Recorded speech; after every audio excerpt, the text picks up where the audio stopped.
was pertaining, because what we're talking about with the armor coming from First Peter chapter 4, verse 1 and 2, but coming from Ephesians chapter 6, verse 10 through, I think it's 10 through 18, it talks about putting on the whole armor.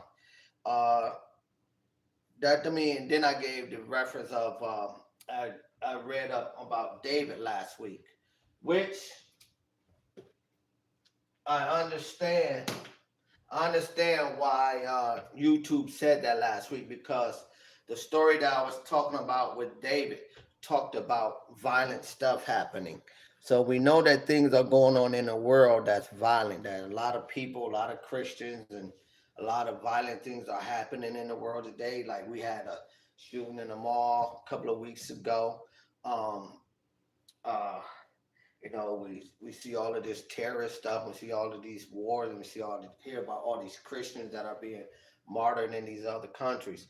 So I understand why YouTube had told me to shut it down within 5 minutes, or they was going to permanently ban me for what I was saying was all biblical.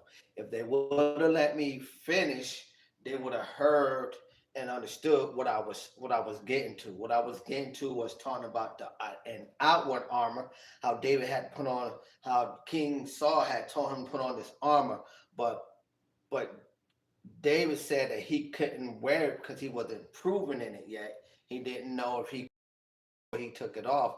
So the armor that David ended up putting on was not a physical body armor like Goliath.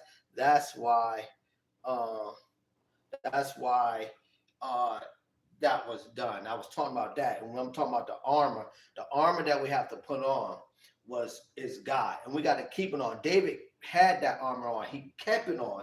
He did not take it off. When he was giving us a background about when he was keeping his father's sheep, what happened with the bear and the lion, that he said that the same God that was with him there is the same God that's going to be with him here when he go against their enemy. So I don't know why. I mean, that was a bad thing, because we know in war we have enemies. We have enemies in war. We have good and bad sides in war. So seek God first. What's up? Z, um, Alex, and Rashawn or Anthony. Join. Hey, what's up? How y'all all doing? Appreciate that you're here.